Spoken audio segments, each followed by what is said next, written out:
All right, Loki. Let's see if we can't make you into something a little bit more monstrous.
All right, Loki, now you just sit here and let me take your measurements.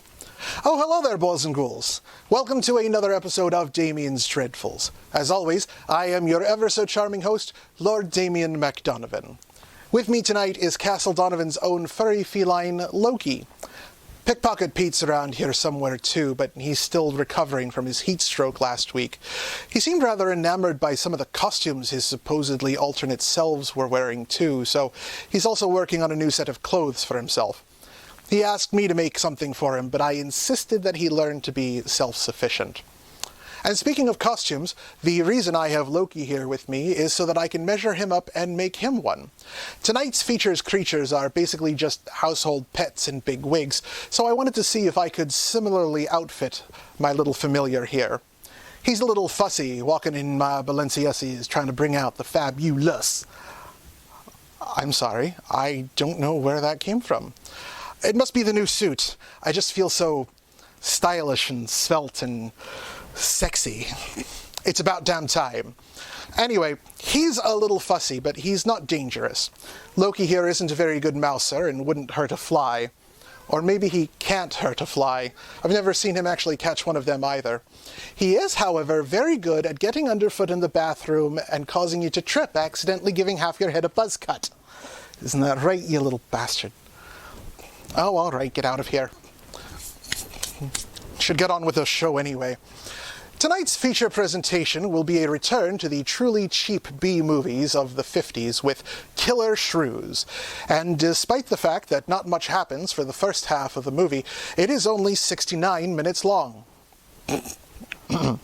So to pad out some of the show, we're going to continue our exploration of the great sci-fi Bela Lugosi serial series, The Phantom Creeps. Tonight, I give you Chapter 11, The Blast, here on Damian's Dreadfuls.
Throw the D-man switch.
Mr. Box, did you find it? No. The fellow I was fighting with just before the wreck was one of the spy ring. He was telling the truth. If that box had been aboard, we'd have all been blown to bits.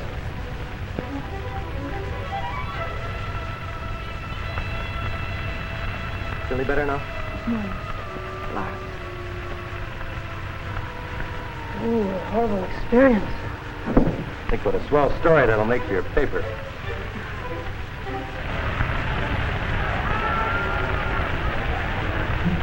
You feel strong enough to lend a hand with the first aid? Sure, come on.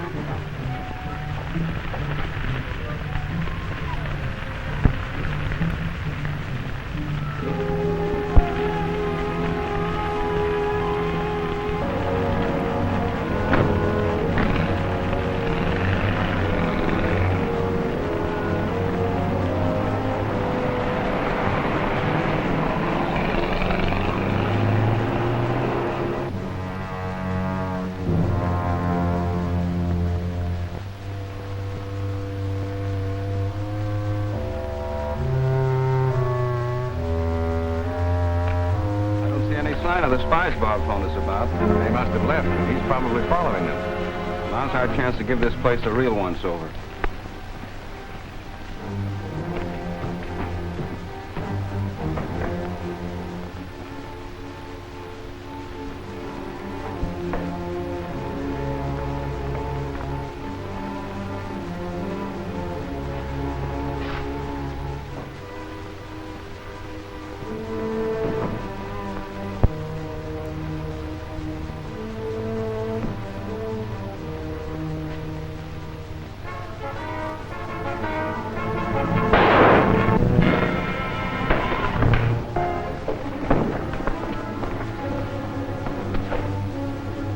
Take them along with us, and I'll have some of the boys come back and watch this place in case anybody else comes. Hope we can contact Bob soon. I've got to get some more dope on this spy ring.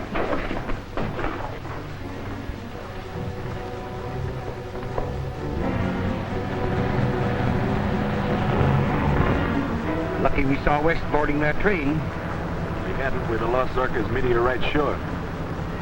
What's our next move? To get Zorka's mystery box out of the country. I'll contact our home base by radio as soon as we reach the office.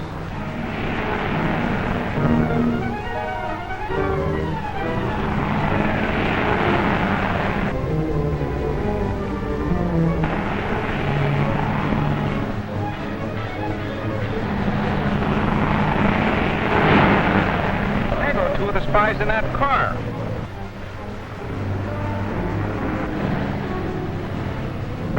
That was a G-man who's been working with Captain West. He's turning to follow us. Step on it. Let him come.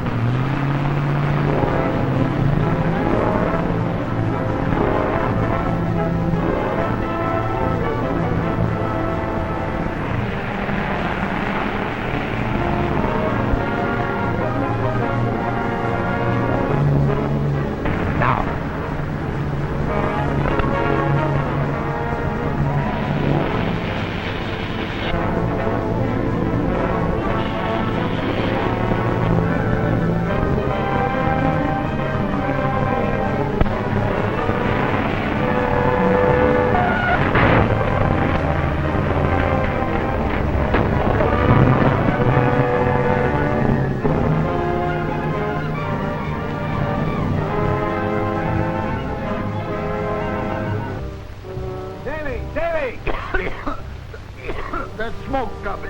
I wonder what it was. Our prisoner got away. Well, there's no use looking for him now. The main thing is to get hold of Bob. Maybe he'll contact my office. Well, we'll go there anyhow. We can get out of this ditch. Were the men in that car coming from the direction of the railroad? Yeah. Then they're the ones who have the Zorka box. We'll have to find them. They'll probably try to get it out of the country. It'd be a terrific weapon of offense in the hands of a hostile nation. I wish I hadn't let that guy get away. He might have given us a lead.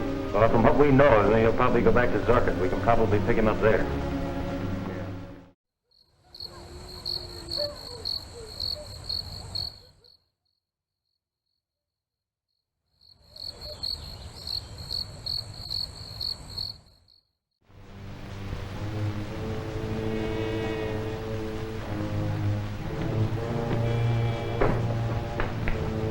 Where have you been, Monk? I was caught by Mallory and the government man. Did they have my meteor? No, but they chased a car with 2 spies in it. Captain West hasn't it either. Maybe the spies have it. What happened to this gun? I tried to use it on Daly and Mallory, but they shot it and destroyed it. Destroyed it. They cannot destroy it any more than they can destroy me.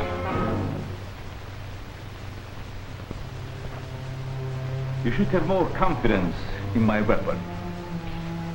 I believe you. Put it away. They have my meteor, but not all of it. Come.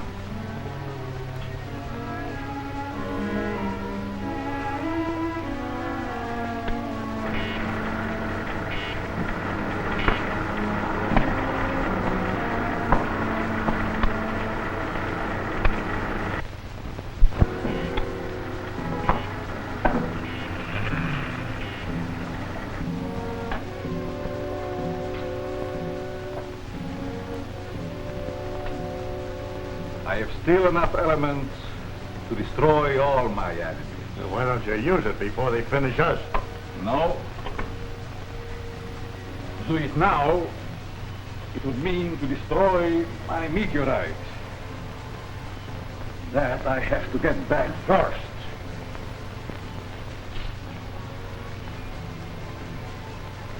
I'll go with you. No. You stay here. This is work for the Phantom alone.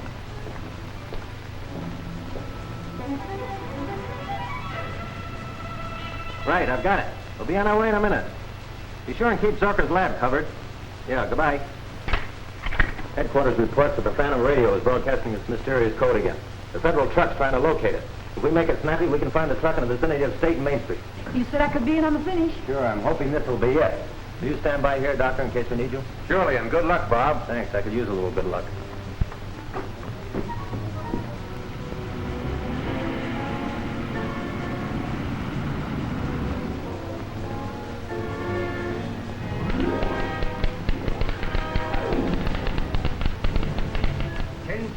.4, Harbor. 210, urgent.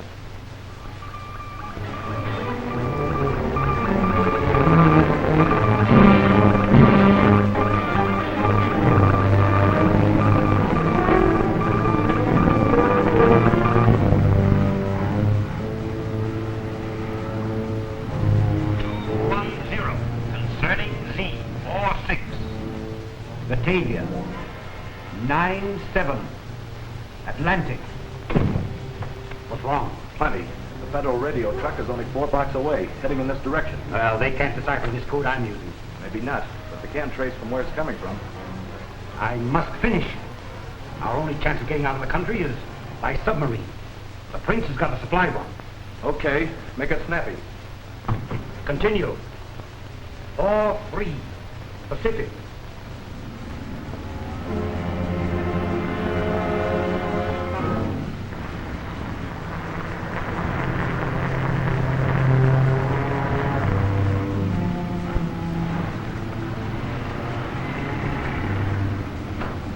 Captain West.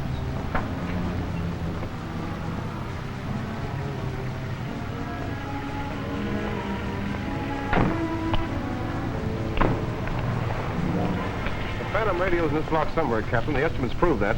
Phone for more men. Have them surround the block. We'll search every building in this neighborhood if necessary. Yes.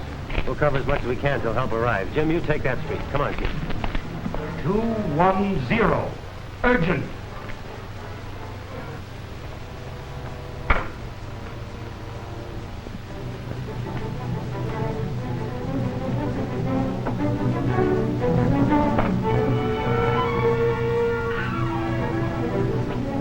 Federal truck stopped at the corner. Captain West just met it.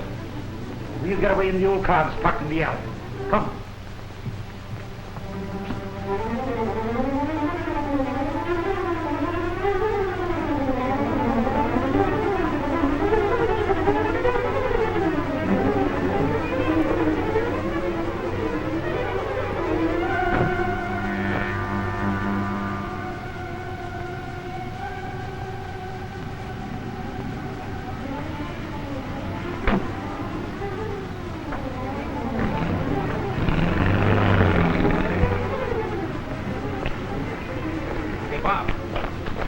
There go two of those spies now.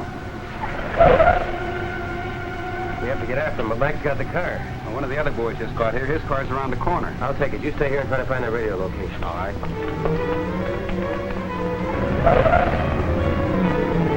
You better stay here and look out and see if anyone Let else... me drive in case you have to do any shooting. All right, bloodthirsty. Still want to be in on the finish, eh? Even if it is your own.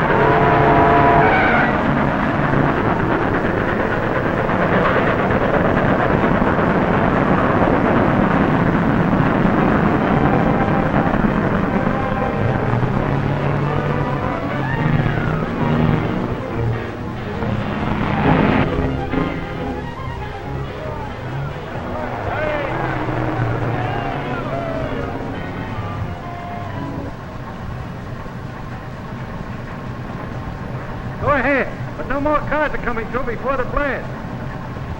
Thanks.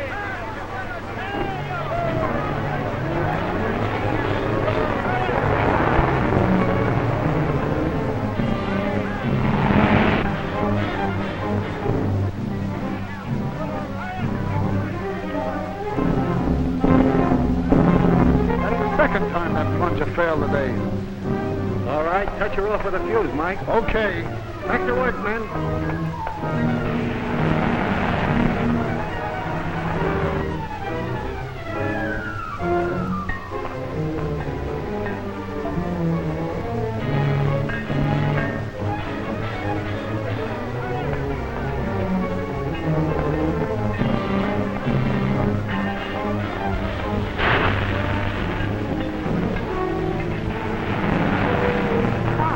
Isn't that a barricade across the road? Yes, but it may be a trick to stop her. Keep going. Stop! Stop! Keep going. Stop! Hey, stop!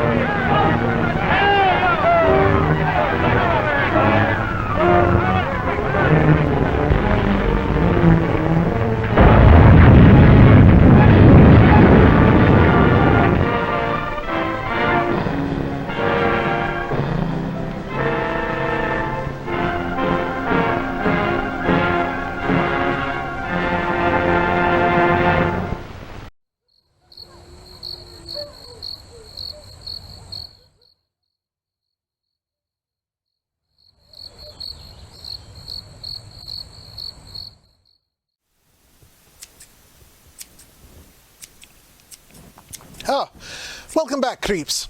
Can you believe how cheap that model train looked going off the rails at the end of that episode? You might as well have plastered a big dopey face on it and called it Thomas.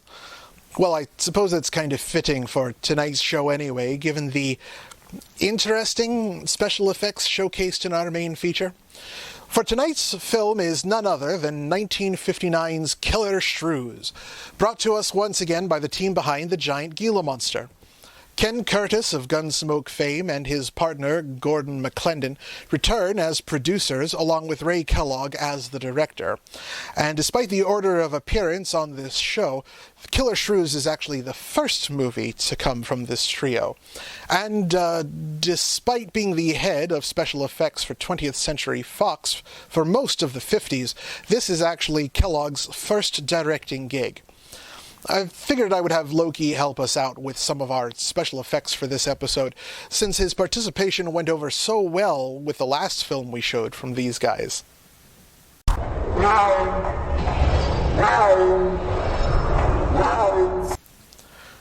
It took a week to get him back down to size. You should have seen the hairball he coughed up on the first night.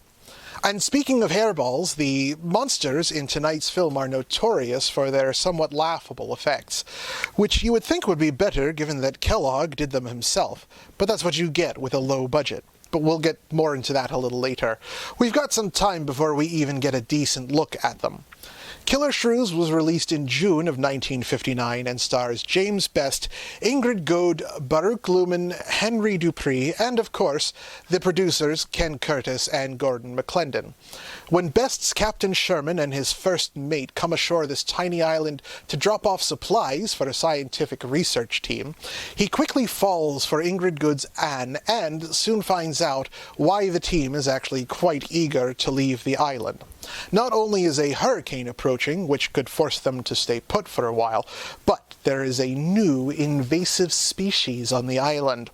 Anne's father, Dr. Craigus, has been experimenting with genetics and using shrews due to their short lifespan and fast reproduction rate. Unfortunately, these experiments have increased the size of these ravenous little critters more than tenfold, and now they are loose on the island, growing larger and more hungry by the day. Personal drama heightens among the islanders as the creatures venture ever closer to the compound. But there will be no taming of these shrews, oh no, and the tempest draws nigh. And yes, that's as close as we'll get to any Shakespeare tonight, folks. Here on Damian's Dreadfuls is Ray Kellogg's directorial debut from 1959, Killer Shrews.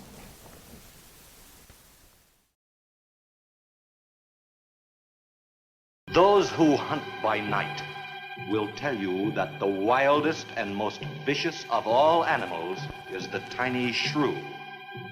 The shrew feeds only by the dark of the moon. He must eat his own body weight every few hours or starve.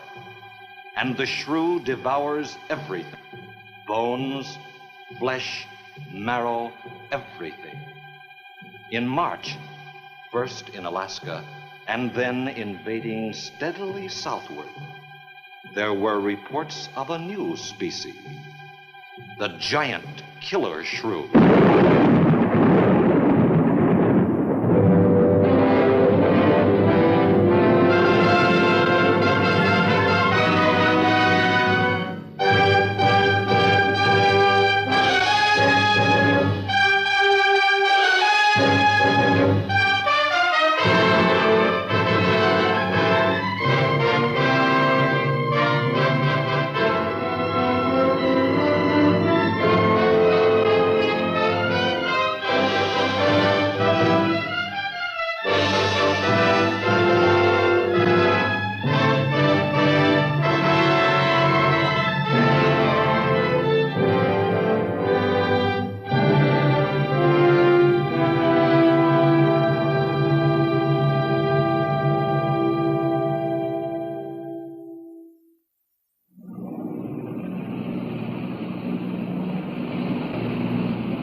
Sure is a lot of quiet out there.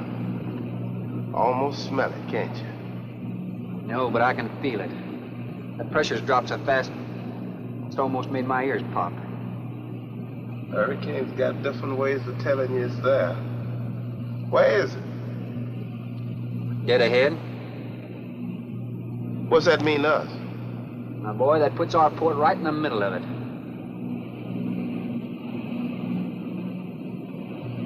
There's a cove on the lee side, though. We'll snuggle up close to the bluff and ride it out. What about the bottom? Well, the chart shows it's good holding ground. It's clay. You know something? If this thing had an automatic pilot, I wouldn't have to put up with you. Then you wouldn't have nobody to chew out. We should be there in a couple of hours. These mills of yours keep running. Look, automatic pilots can't play Dixieland jazz on them engines like I can.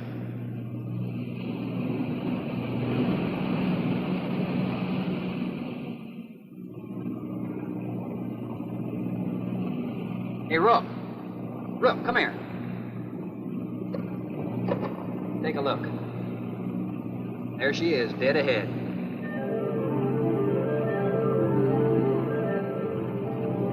Man, that sure do look good. A man named Craigus owns this island, doesn't he? That's the name on the crate, Dr. Milo Craigus. We'll unload tomorrow. I want this craft sitting high in that water when that blow hits. You gonna ride stern, too, with a lot of water under? That's right. That sea won't make up in that cove. That wind will have her whipping around like a kite. Slip forward and break out the heavy weather hook. Shackle it, make sure it's free to run. I'll mount the shackle. Good.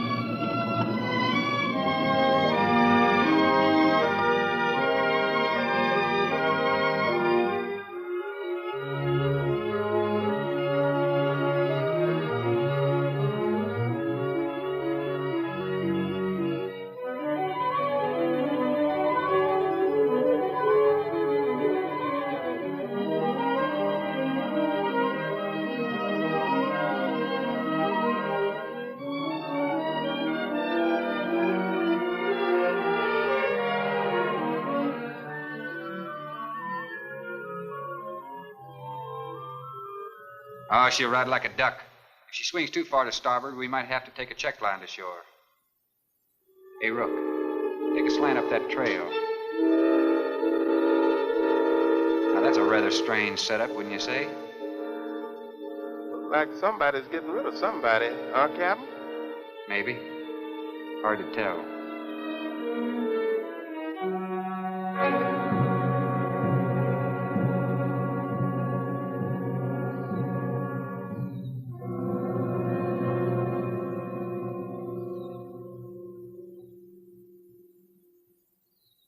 I'm Dr. Craigus.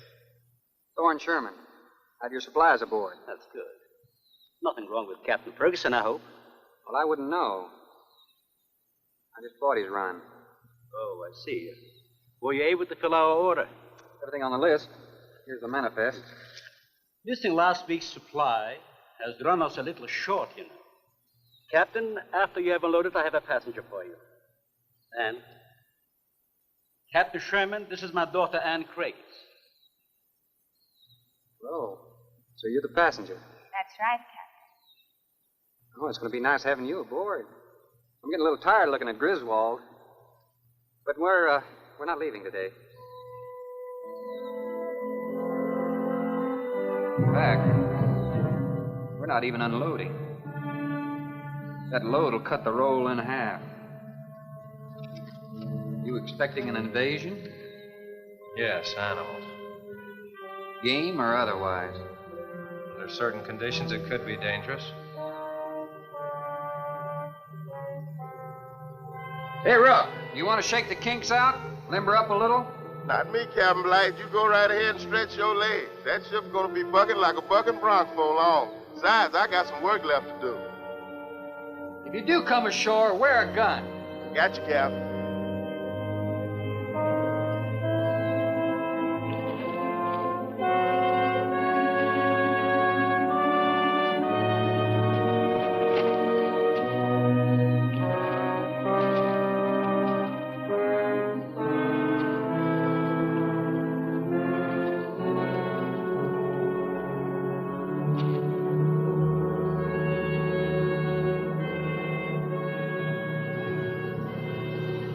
When I told you about the hurricane, you act like you didn't know anything about it.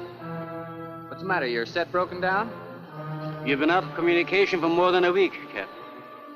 Can't it be fixed? It's totally out of commission. My assistant, Mr. Farrell, Jerry Farrell.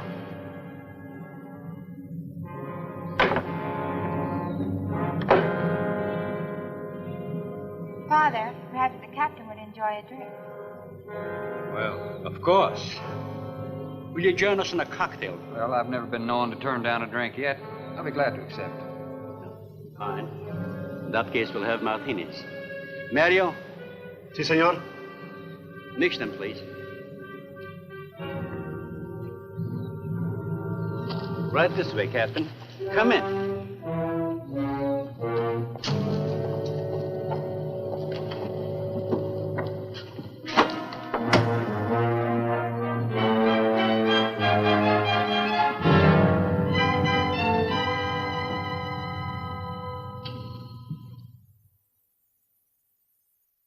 You have everything here you need?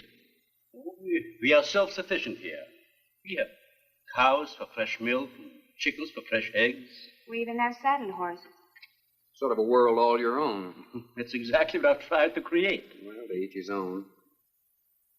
If you have to be isolated for your work, you picked a lonely little island. Excuse me, please. I think I'll change.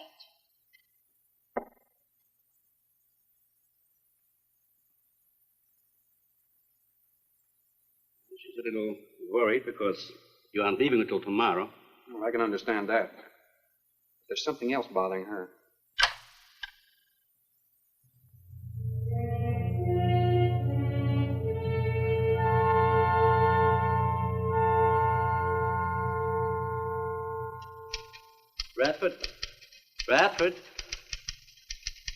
Radford, would you please step over here? I'd like you to meet someone. Just a second, Doctor. Go on for hours. Dr. Bain. There's no need to shout, Doctor. I'm right here. I'd like you to meet Captain Thorne Sherman. This is my other assistant, Radford Bain. How do you do? 2 new litters since lunch, Doctor. Both support GT116. That's good, but... We can breed them to the 205 group in about 3 weeks. But I'd prefer to wait and expose about half of them to the Hoskins factor first. If you agree. Good idea. Do you know there's a hurricane coming? Well, I don't suppose there's much we can do about that. Glad to meet you. Sherman, wasn't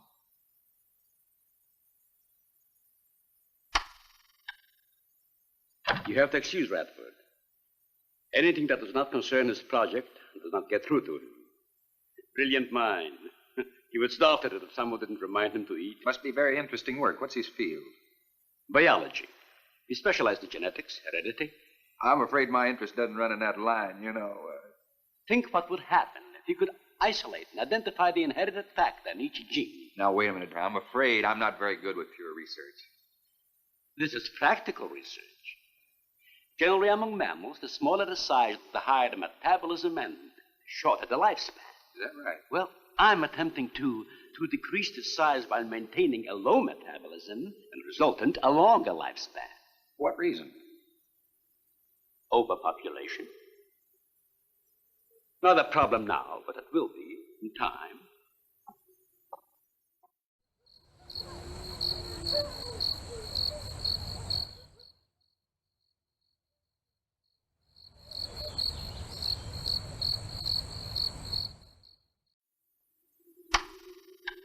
If we were half as big as we are now, we could live twice as long on our natural resources. Father, may I speak with you a moment? Will you please excuse us, Captain? Well, providing you drop the captain. I prefer Thorne. No.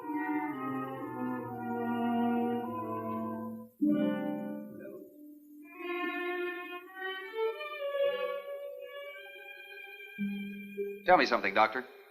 Has a hurricane ever hit this island before that you know of? I wouldn't know. You've only been here 9 months, and this place has been unoccupied for years. Well, have you ever been through one? Only the fringes. Well, this one's building up very fast. Pressure drops very quickly in the center. I'd advise you to get some doors and windows open in this place. Ventilators on the roof. And if you'll freshen Anne's drink, I'll go and check them. I'd be happy to. Thank heavens you arrived today. Why, rations getting short? No, it's more than that. Much more. We'll surely be able to sail tomorrow, won't we? Possibly. But not probable. Not till late, anyway. Takes a long time for a sea like that to quiet down. Well, if you're worrying about me, you needn't. I'm a good sailor. Oh, I'm not worried about you. We'll sail when the time's right. Got them opened, all right. Oh, Captain, let me freshen you a drink. One for the road. I'm trying to rush you, but it will be dark soon. I've invited Thorne for dinner, Father. Oh, I see. If you're not worried about your ship, you're welcome. I'll take a rain check on that dinner. If you wish. Father, I've asked Thorne to stay. Progress, Doctor. This is the sole survivor of Group 30. 28 months old today. Well, that's equivalent to 140 years to us. That's right, yet it still maintains low metabolism without any sluggishness. Not the breakthrough, but it certainly sets our course. Radford, suspend series 52 through 96, and we'll concentrate on the rest. What is that? It's a Sorex cericidae. Looks like a small rat. Smells like a skunk. They have musk glands in their knees. These little fellows are our subjects. They have a birth cycle of 10 to 14 days. And using them, we can establish traits. We can trace the progressions through a number of generations over a short period of time. Well, how big do they get? That's an adult. See, their muzzle is longer and thicker than the rat's. It extends over the lower mandible, see? Does he bite? Only when he's hungry. Well, maybe you better take him. He doesn't know me. All he knows is his next meal. He's just been fed. He'll be all right for another 8 hours. The shutter blew open. Radford? I got it, senor. Let that scare you? It's going to get worse. Storms always frighten her, ever since she was a child.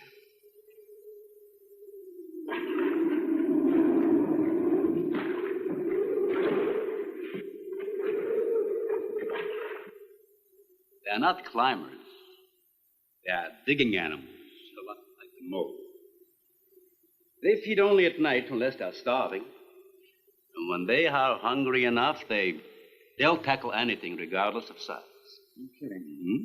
If you leave 2 of them in a cage for 12 hours without food, the stronger will eat the weaker. Like cannibals. Precisely.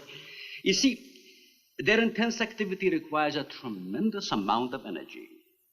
To supply it, they must eat 3 times own weight in food every 24 hours or starve. Radford, would you please take this? Take it.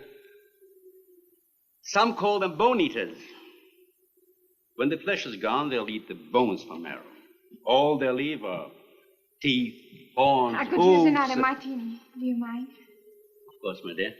I'll get you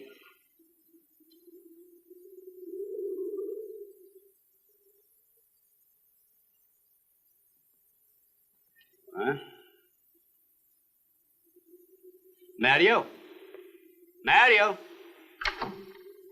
Aquí, por favor. Mario will show to the bath and he'll freshen up a bit. Here be el señor al baño. Sí, señor. Sígame, por favor. Excuse me.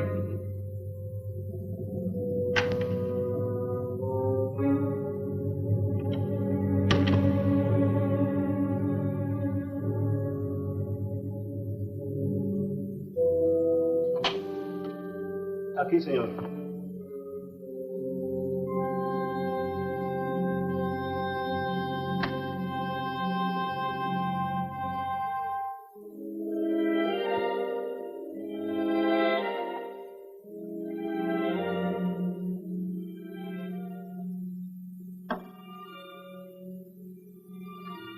You got a problem, too? ¿Qué pasó? Nada. Nothing, señor.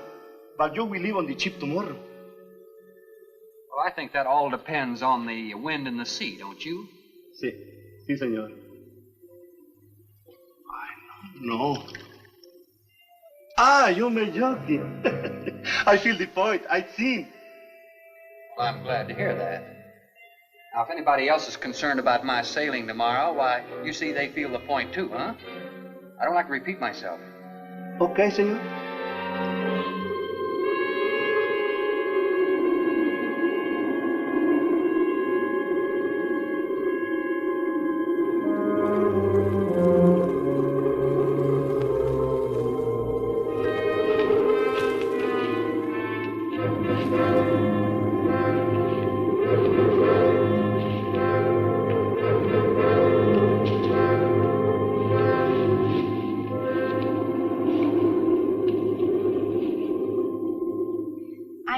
But I'm not saying that you created them, Jerry.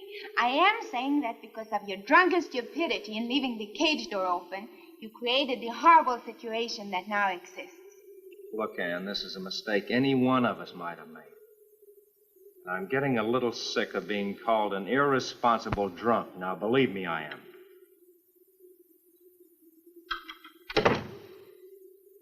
Excuse me.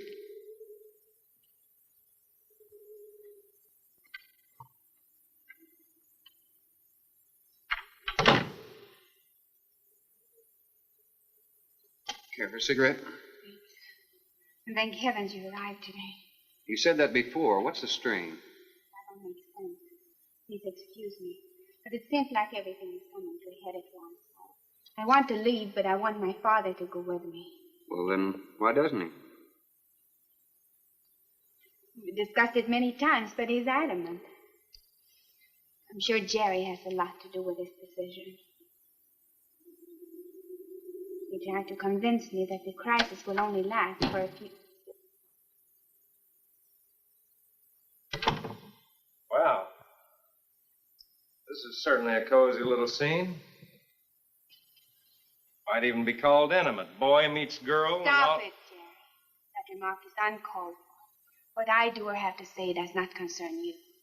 I can't disagree with you more, my dear. I'm concerned with everything you do, and I intend to keep it that way. Now, in my book, an engagement isn't a casual thing. In my book, it isn't either. And last night ended ours.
Everybody in the world is scared to death of something. That's evident. When they came at us last night, you knocked me down getting inside the fence. It's just that I can't stand them. And I've discovered something I can't stand.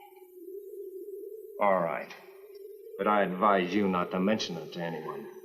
I'm going to complete these experiments with your father regardless of anything. Do you understand that? Nobody is going to take this chance away from me. That's Captain Sherman. Checking the weather. I'll get him. Captain, time for dinner.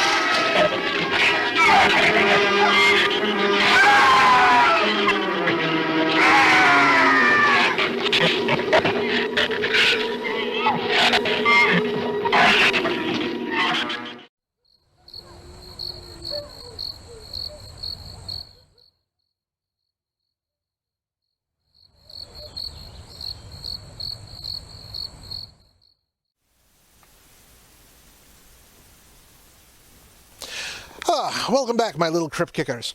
How are you enjoying Die Nacht der unheimlichen Bestien? That's the film's German title. Translated into English, it means Night of the Scary Beast. I just thought I'd bring back a little German from our last episode. Oh, don't mind me, I'm just trying to sew up a costume for Loki yet. Pete's here too, trying on a few random things from around the house to see what he likes.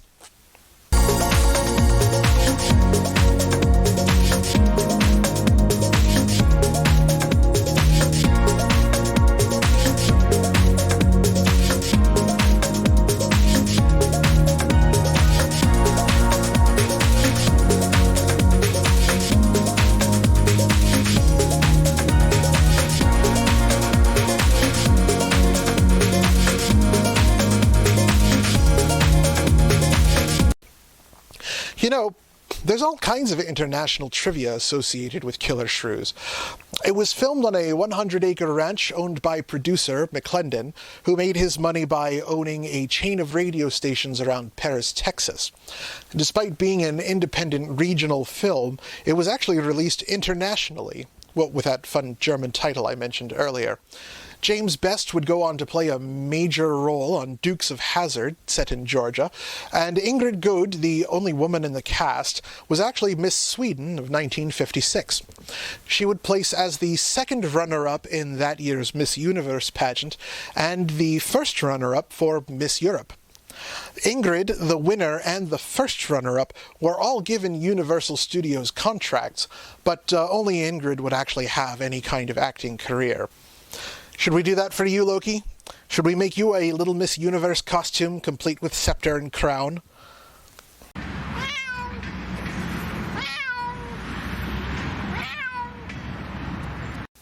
You already think you'd rule this house. We don't need to inflate your ego any farther. Oh well, I'm going to continue working on this bundle of rags here and let you get back to the film.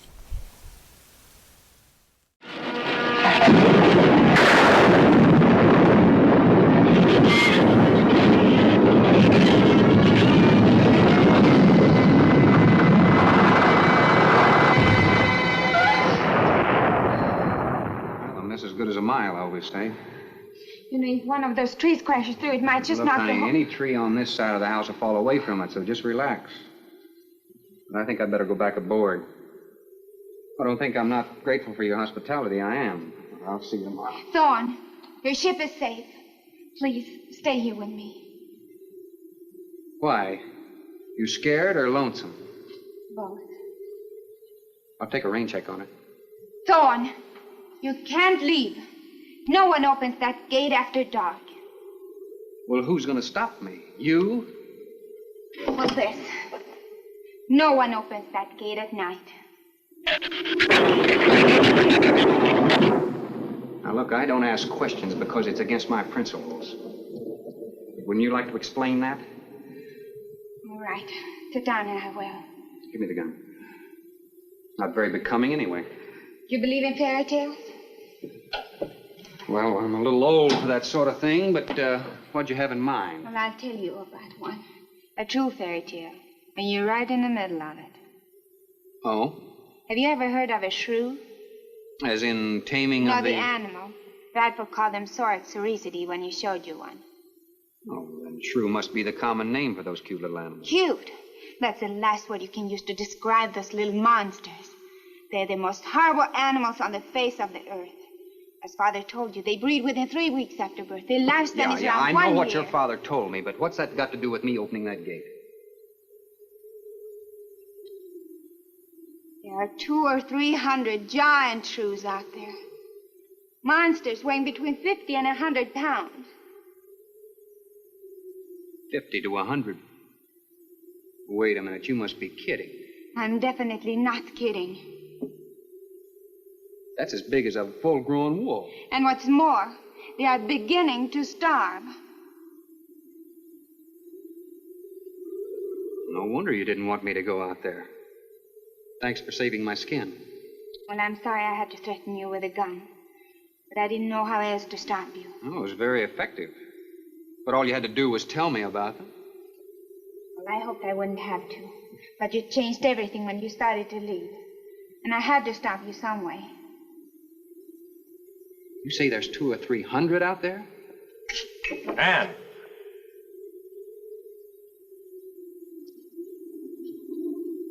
That's right, Captain Thorne. And if you'd stuck with your rowboat and played captain instead of trying to play detective, you wouldn't have to worry about how many are out there, would you? That's enough, Jerry.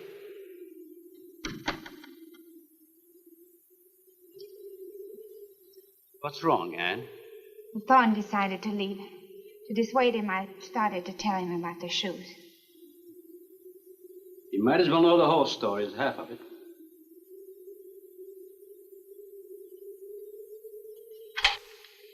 I guess we're all a little jumpy, Captain. Yeah, I'm sorry. 6 months ago, we managed to isolate the pack to control in size. 2 litters were born. 6 individuals we kept for study. They were about the size of buckshot at birth. But the rate of growth was abnormal. They continued to grow. They were mutants. But they inherited all the negative characteristics of their breed. Somehow they managed to escape.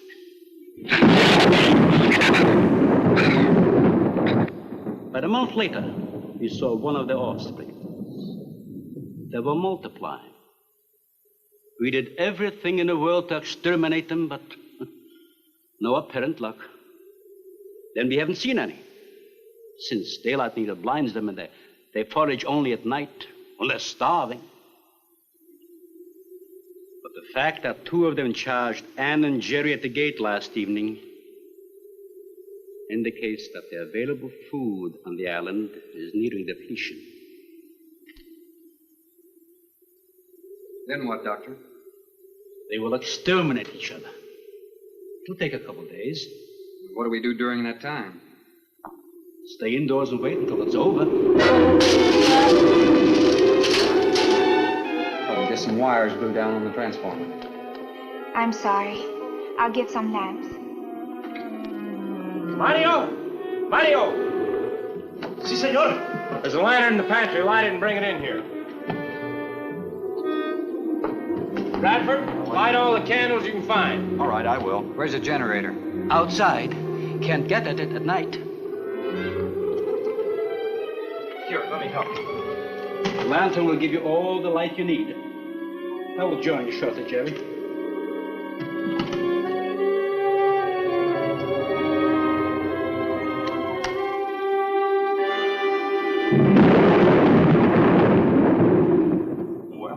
Jerry, I felt she was sincere and made sense from her standpoint. Wanting her father to leave the island with her makes sense?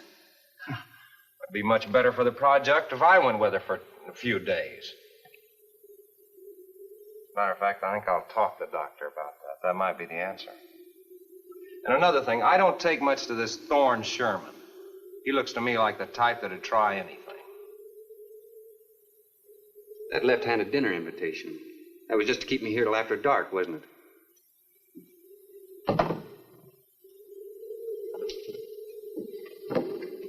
I wanted you here tonight. I felt something terrible was going to happen. Well, you still feel the same way about it? Not as much. Not since you're here and know everything.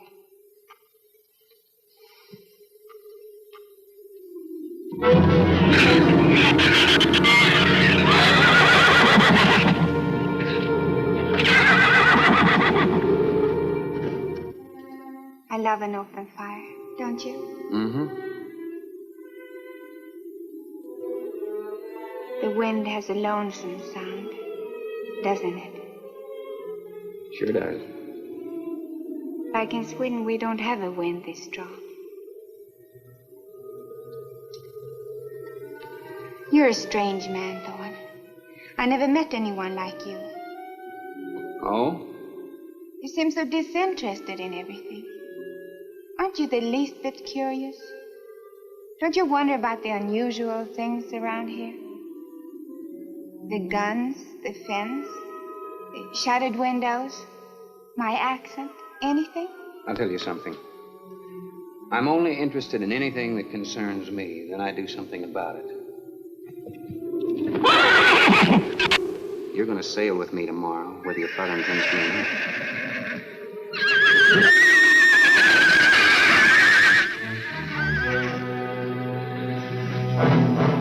Thor, no! Father, Brad! Out there!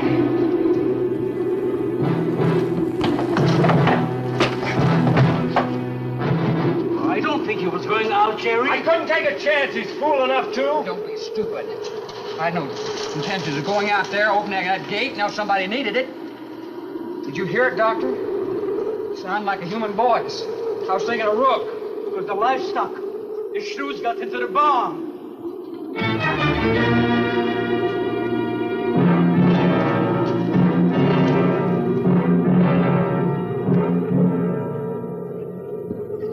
What was it, Father? The livestock. Did Mario forget to bar those doors? No. I put them in the barn myself. They couldn't get through the wood doors. They dug through the dirt floor. Let me ask you something, Doctor. How could you expose all our lives, yourself included, with those things out there? All you had to do was get the Coast Guard or the Navy to come in here and burn them out. Those things got loose. Any unusual experiment can produce unusual results. That's why I chose this island. It's isolated. Miles of open water in any direction. Our project is privately financed. It's not a problem for the government or military. The world is in no danger. This species does not swim. And as far as the shrews are concerned, this island is their world. Very soon, right here on this island, is going to be a miniature reproduction of an overpopulated world. And you'll see the importance of what we're working to avoid. I'm not concerned about all this theory. What I'm concerned about is our lives. There'll be ample time to panic when they run out of food and go on a 24-hour forage.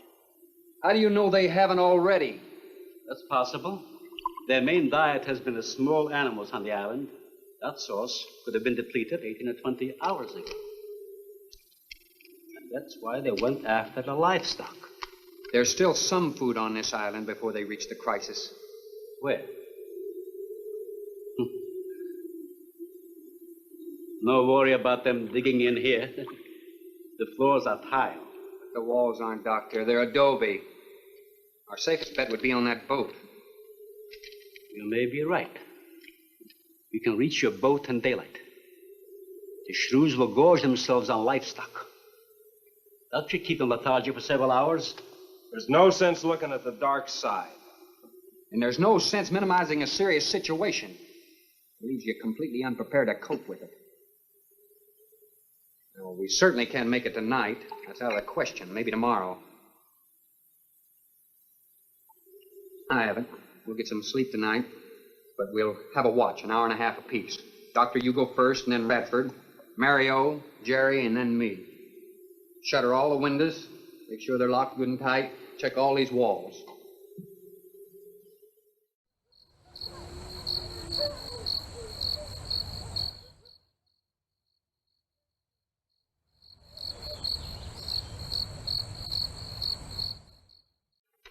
Come on. No, I think I'll stay here by the fire. I feel safer. I couldn't stand it in that room alone. All right, as you wish. But try to get some sleep.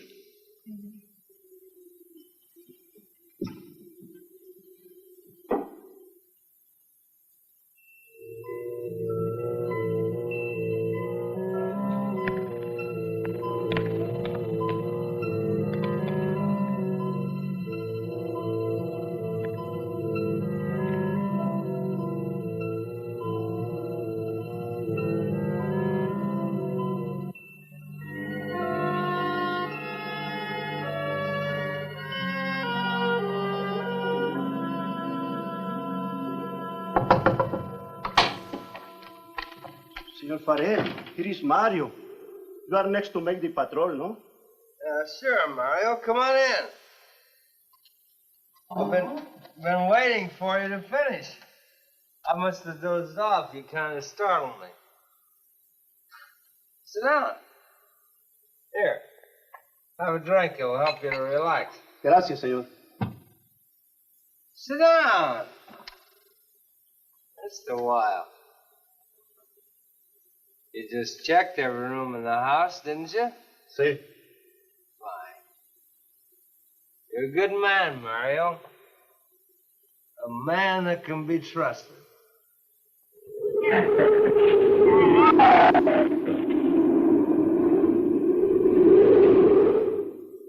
You know what I've been thinking about, Mario?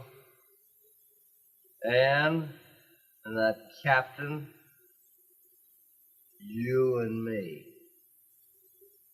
Imagine an intelligent girl like her going for a common sea tramp like him.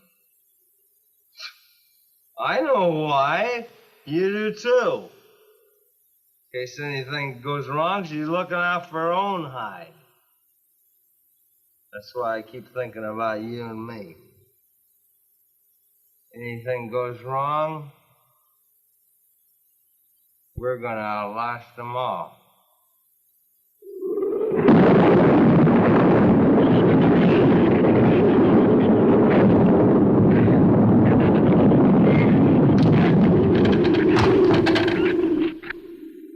I'm going to trust you to take my turn at patrolling the house.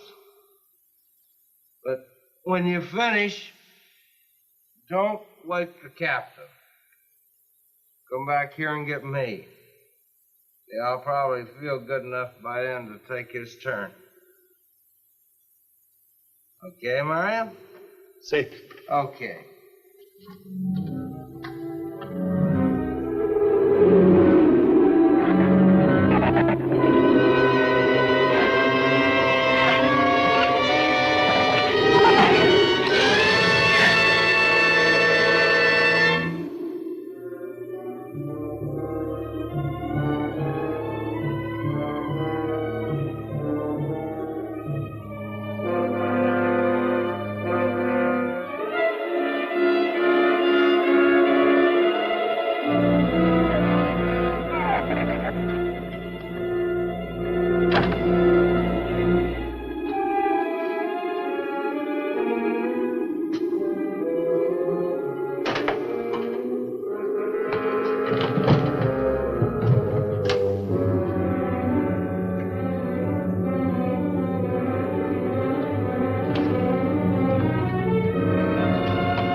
It is Mario. Oh, Mario, come on in. What is it? There is a big raton in la bodega. A shrew in the cellar? See, I hear him singing down there. Well, how did he get in? The storm broke out the kitchen window, but I closed it off. He went down there. Why should he go down there? The food for the little ratones. I put it out to defrost. They love it. Did you tell Jerry? No, senor. Here is your turn next. Here is una luz. We kill him, no? Yeah.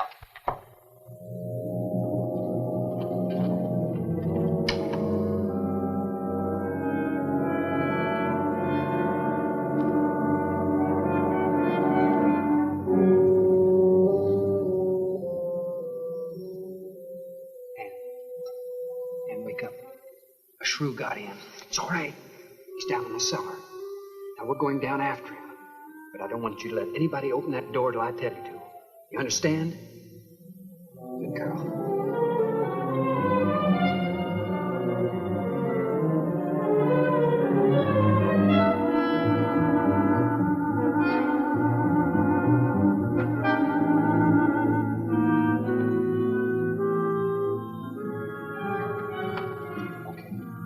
Open it just a crack. Open. Hold on to it. Okay.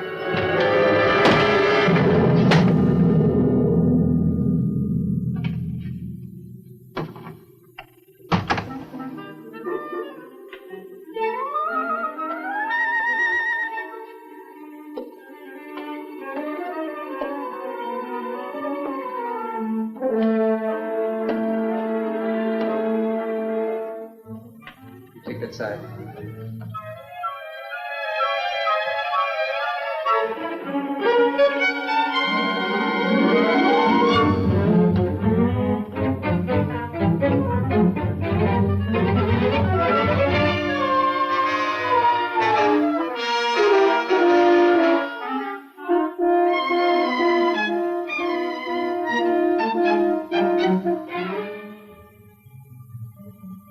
Mario?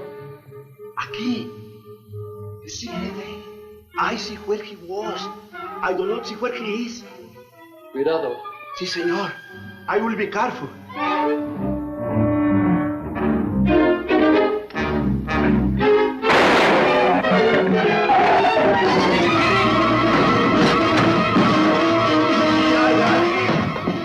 And he also got me, senor.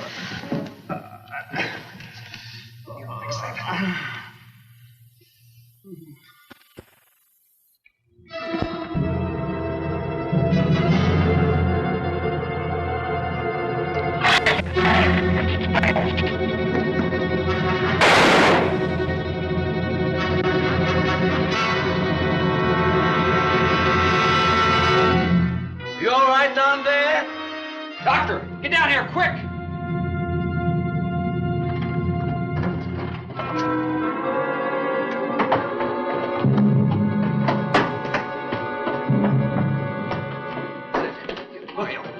Mario?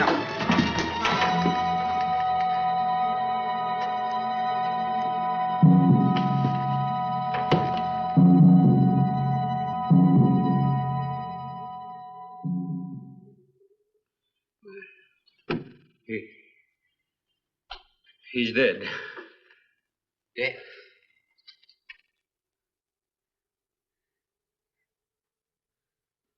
I got this on him right away. He couldn't have bled to death. Might as well let go of it. Won't do him any good now. What could have killed him? I'm not certain. Till the autopsy. Hemotoxic syndrome. I'm afraid so. We'll know after pathology. Doctor, that's not the same animal you showed me. That's a monster. As I said, they are mutants. In controlling the size factor, we seem to have crossed some of the other characteristics. Well, you certainly did a good job of it. I've known that for some time, Captain.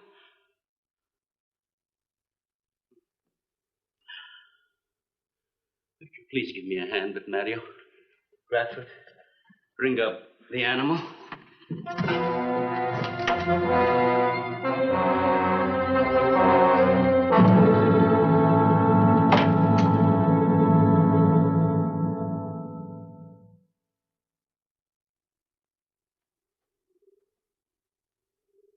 Extremely high poison content in the shrew's saliva.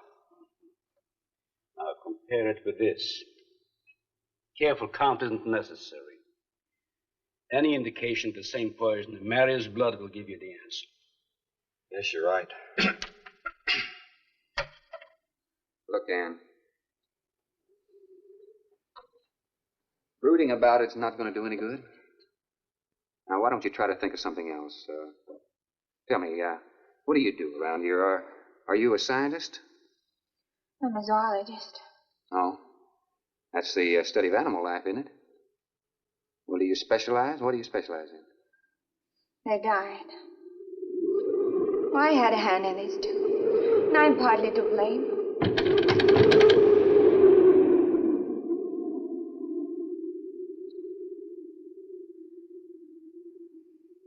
But this ends it. If we ever get off this island, I'll never have anything to do with it again. What will you do? Live normally, like normal women do. You see, it seemed a little dull after the life I've been living. Rather dull and alive than excited and... I'll take a dull, alive woman every time.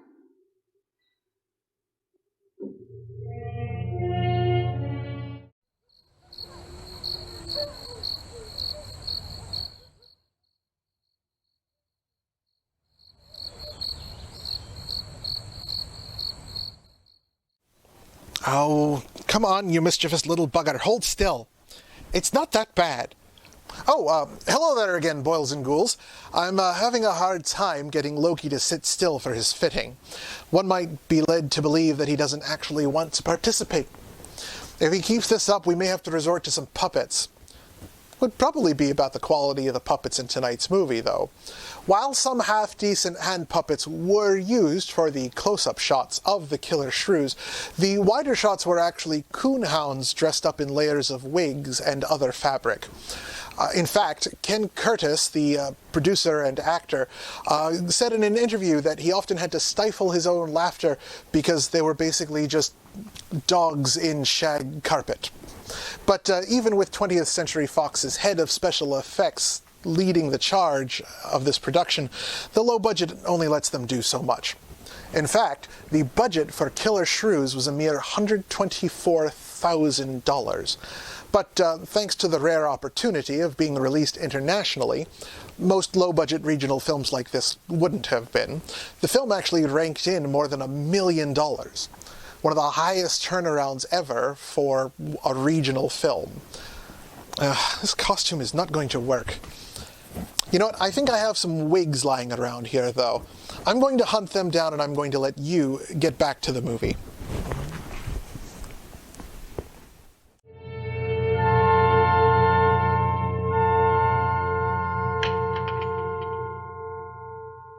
Say, Thorne, the autopsy has proved what we suspected. Several weeks ago, I concocted the most virulent poison I could with the materials I had at hand. And we put it out as bait. Mario was killed by poison. Doctor, I wonder if you thought the system of the Sorex enabled them to assimilate that poison. It remained in the salivary glands of their jaws. Isn't that wonderful? I am sorry. Of course, I always speak from the clinical point of view. Well, don't you have something to counteract that poison? Once Maria was bitten, I'm afraid there's nothing anyone could have done. This indicates that they cannot afford to get even so much as a scratch from these animals. They are more poisonous than snakes. What, do you think they're all affected? Best way to find out is let them all bite you and see which bite you die after. We might just all get that chance, Jerry. You included. Doctor, I've closed all the doors in the house. I suggest we do the same thing with this hall and this lab. Cut down the chances of getting in the front of the house. I think if we keep a close watch on those walls and windows in there, we might make it till daybreak. The walls are 2 feet thick, do you think they have a chance to dig in? Of course there's a chance. Anywhere that plaster's off, that adobe's as soft as mush where that rain hit it.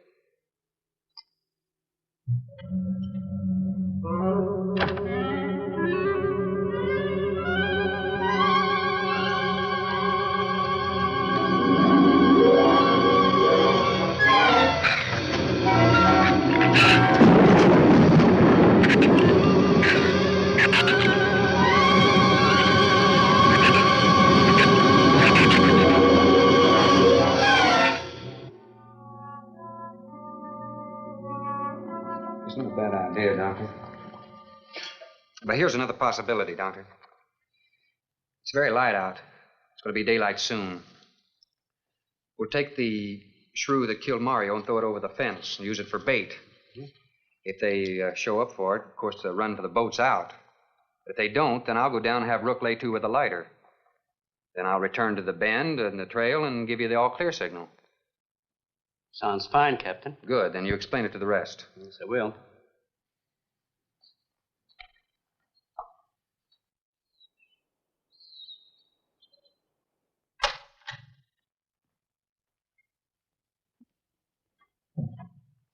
Well, the bait's been out for 20 minutes. Nothing's touched it.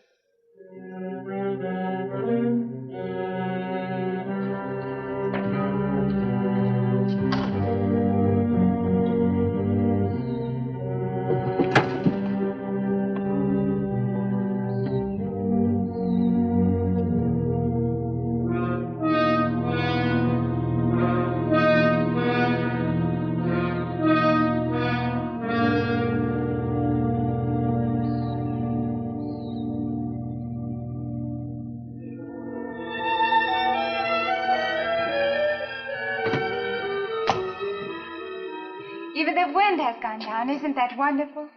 I'm afraid it's not over, my dear. It's just a lull. There'll be a lot more. He's right. I'll be back at the bend shortly. Now, you watch for my signal. You can't go alone. I'll go with him. Not you, Father. You haven't even fired a gun. Take Red or Jerry. Sure, I'll go. Then you'll be sure of getting the signal.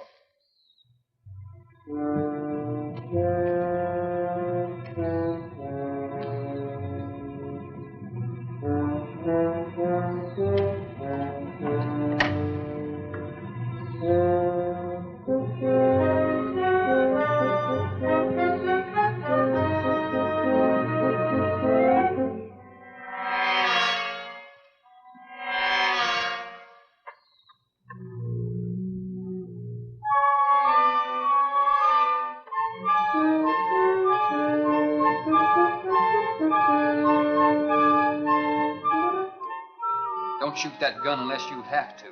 We've only got 20 rounds altogether. I know that as well as you do. Sherman, you stay away from her. You have that gun pointed at me? Right at the middle of your back. Look, we got enough problems without worrying about Ann. I'm telling you, stay away from her, or when the shrews get through with you, they won't even find the buckshot.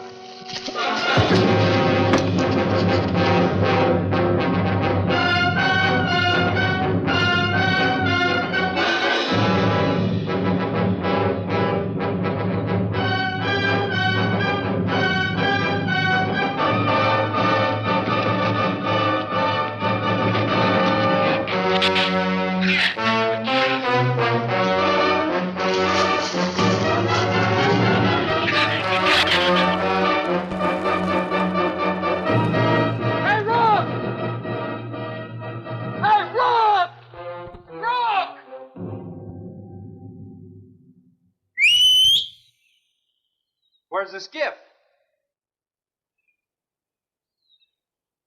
I'll follow that check line. I gotta find him. Since last night, you won't find much of him. Will you shut up? I'm not going back. You what?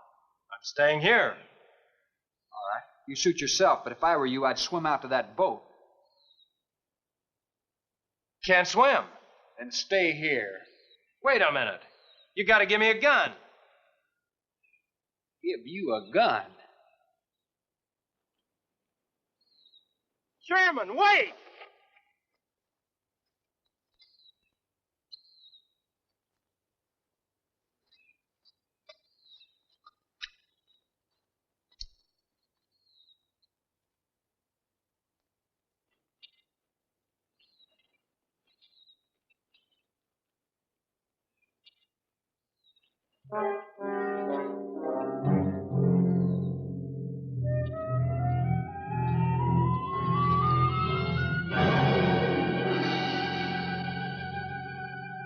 The gun we had on the boat.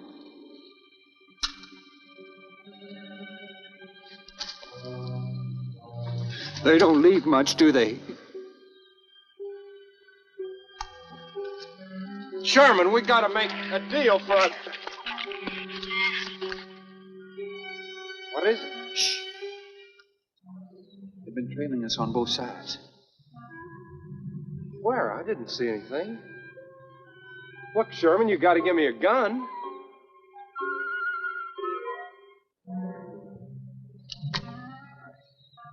Whatever you do, don't you run. You stay in front of me, because I don't trust you.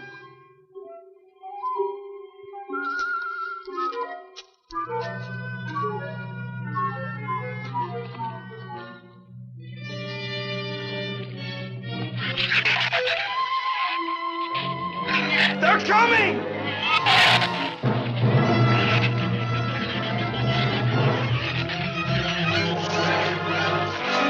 Open the gate! Open! Open the gate! Open the gate!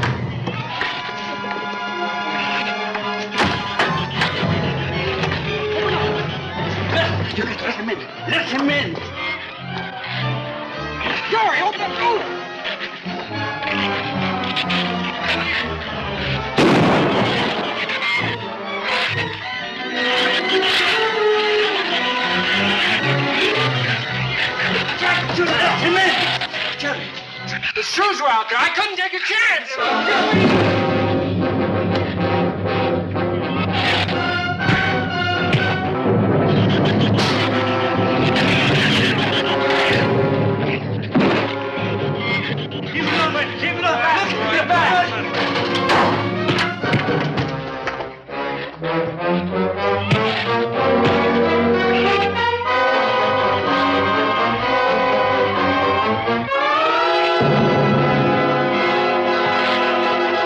For heaven's sakes, Doctor, stop them!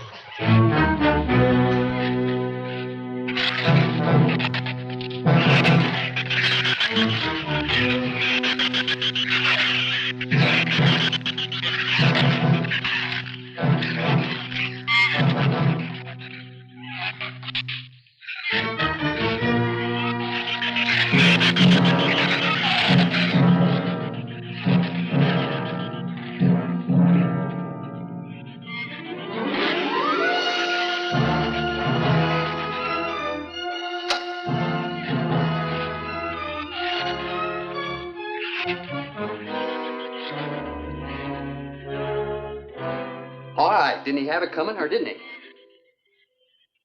What happened out there? Oh, nothing much. Jerry just tried to kill me twice in the last 5 minutes. Brooke came ashore last night. He's dead.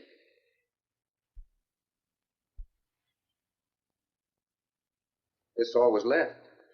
Won't do us any good. It's got no ammo.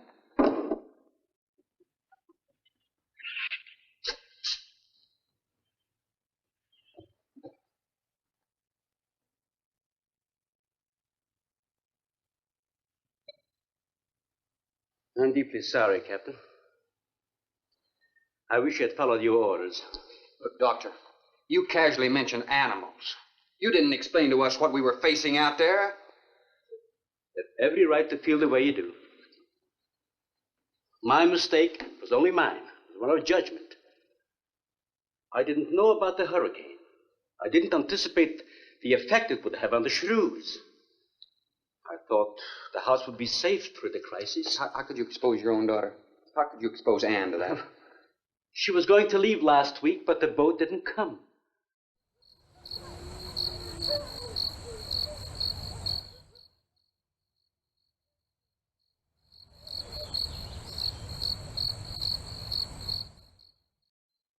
Need a drink.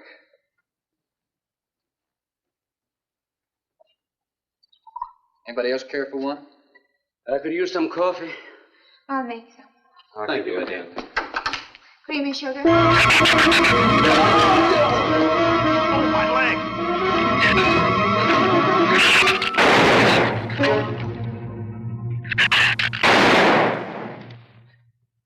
Slam the door! You all right, Doctor? He just ripped my trousers, that's all. Are you sure that's all there is? I'm completely aware of it, Doctor.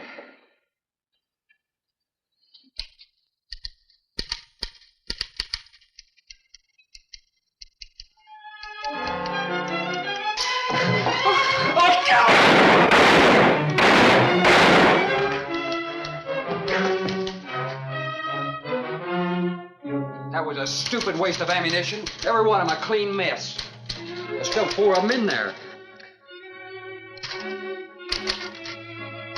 How did they get in?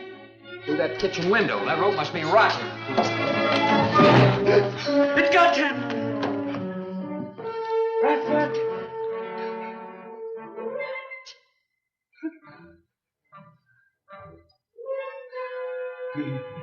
He's dead. Oh, no.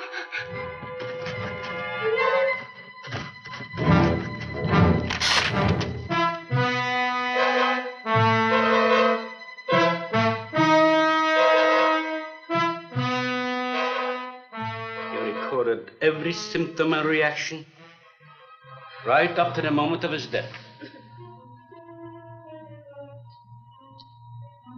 Jerry, tear down one of those drapes and cover him up. Sure. Craigus will cover Ann, and I'll cover him. You'll cover me, but who'll cover you? Shut up! We can get on that man old sway from the shed. Shut up! Now, you stop sniffling and think! It'll take a tank to get us out of here.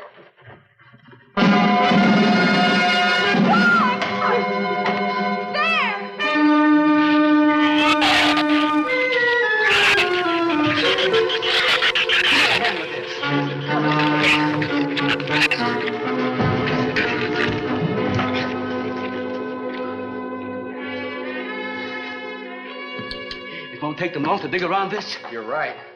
No telling where else they're digging, too.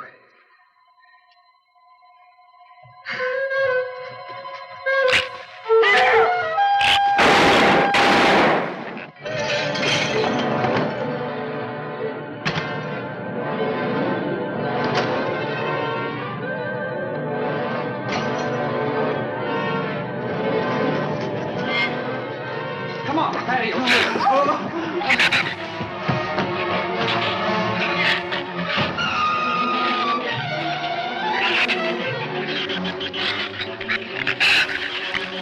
There's not enough stuff here to barricade those walls. I'll tell you, we'll pile some of those crates up over there. The roof's our last chance. Here, help me, Doctor. See if you can find something light. All right.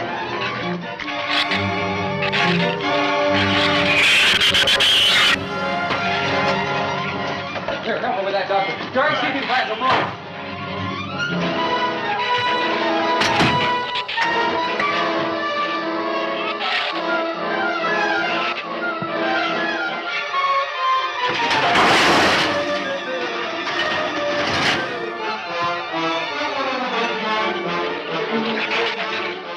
Doctor. Yes? Use these chemical drums as tanks. Individual tanks. Here, I'll show you.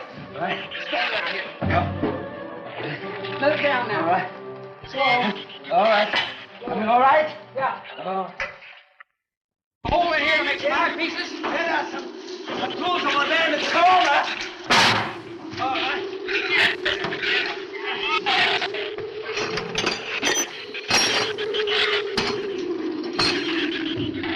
Hey, here's another one.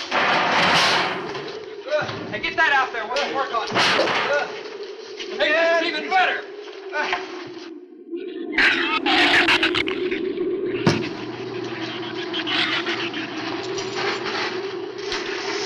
Give me a little more slack. Get some rope and put it on that latch so we can reach it from the ground.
Walk to the beach.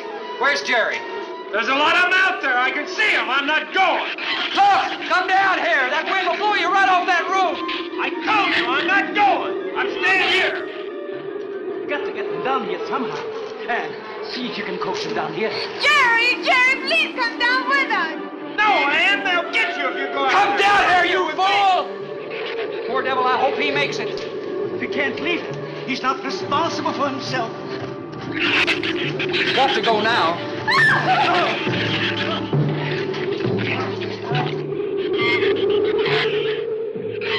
All right, Doctor. All right.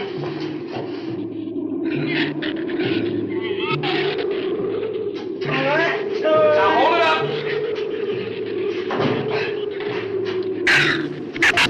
All right. Everybody ready? I'm going to open that gate. You're ready? Ready. Okay, here they come.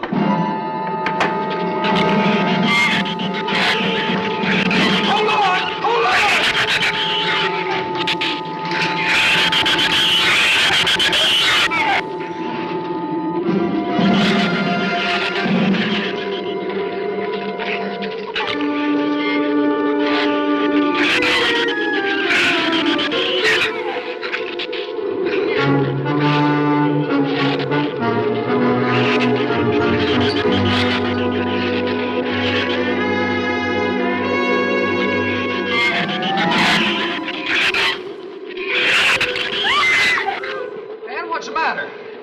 Your side's dragging.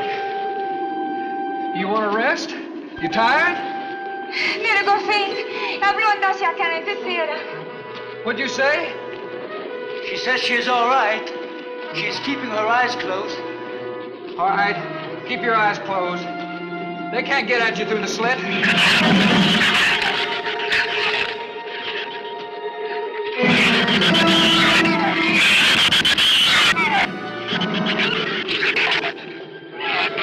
This empty drum is too heavy for her.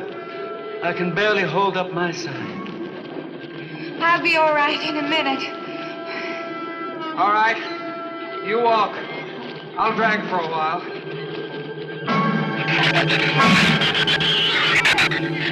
Listen, don't let their head get under. They'll flip us over.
Soon.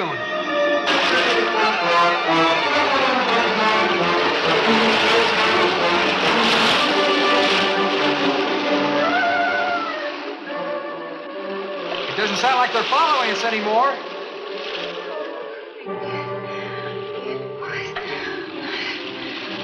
We better work deeper.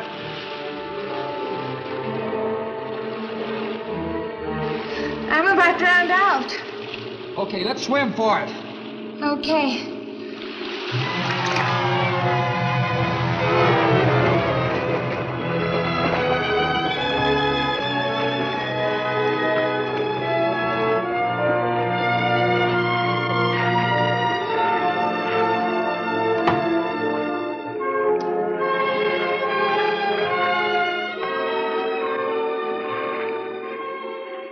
We are nästan långt bort, huset.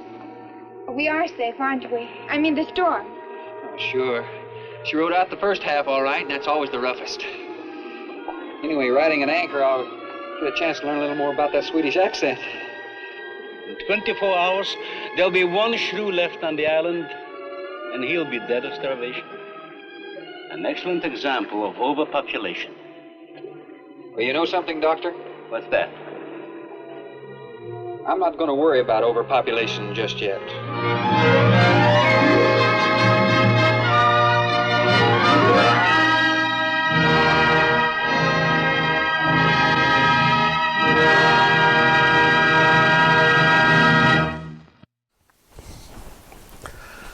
All right, you're a shrew.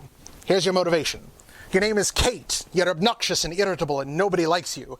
Then one day, some rando makes a bet he can turn you into a doting wife. Now forget that part. We'll experiment. Just keep it science fiction-y. You're freakishly large and hungry. You're going to eat the rest of the cast. Spousal subjugation is a lousy message. Way too problematic. Action!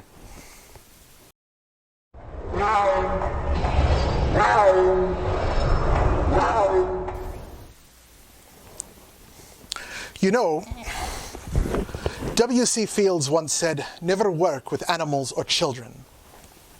And I'm beginning to understand why.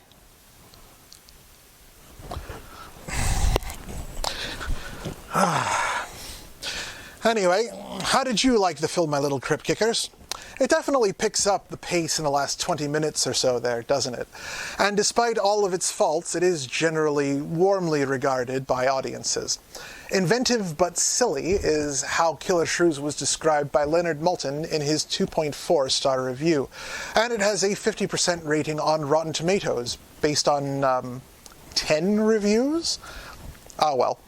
The film has been featured on Mystery Science Theater 3000 and is often referenced in the background of other films, whether it be on the marquee of theaters and street scenes, actually playing on TVs in the background, or just having the poster show up. Like it did on the bedroom wall of the main protagonist, Stella, in the 2019 film Scary Stories to Tell in the Dark. And of course, its reputation didn't stop it from getting a sequel. Yes, in 2012, 53 years after the original, James Best returned for, well, Return of the Killer Shrews. This time he brought his former Dukes of Hazzard co-stars, John Schneider and Rick Hurst, with him. And in 2016, White Lion Studios released a parody of the film titled Attack of the Killer Shrews, really pushing the silliness of the special effects. It's unlikely, though, that we'll ever get any new direct sequels anytime soon, as Ingrid Goude is the only original cast member left alive.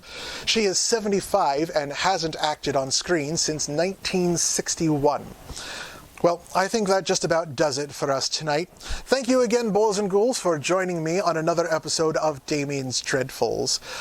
This has been my feline familiar, Loki, and as always, I have been your ever-so-charming host, Lord Damian MacDonovan. Until next time, have a ghastly evening.